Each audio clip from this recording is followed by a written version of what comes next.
Pakisumaro ki Jesucristo sa banal niyang hawak, asilin sa iyang dugo,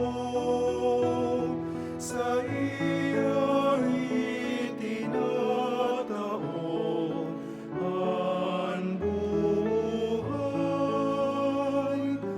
para sa kaligtasan nin katawhan.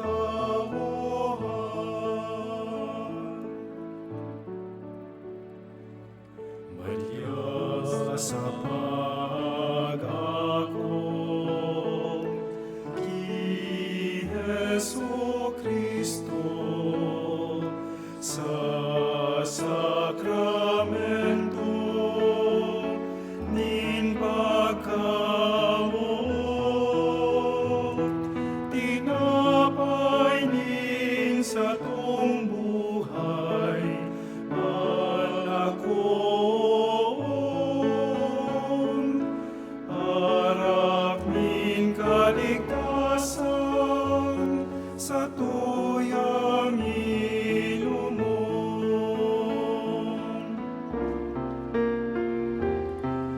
Ansisay man ako makan kan hawak niyang banal, ansisay man ako minom kan dugo niyang mahal, sa iya magdadanay ang buhay sagol pa man.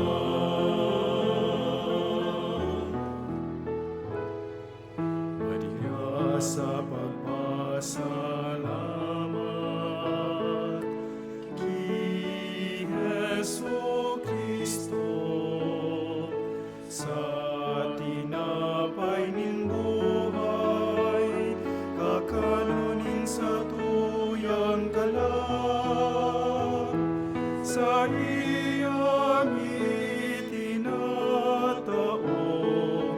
ang buhay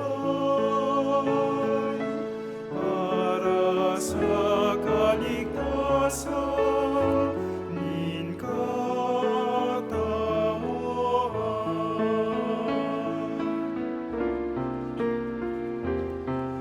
Ansisay man ako makan kan hawak niyang banal,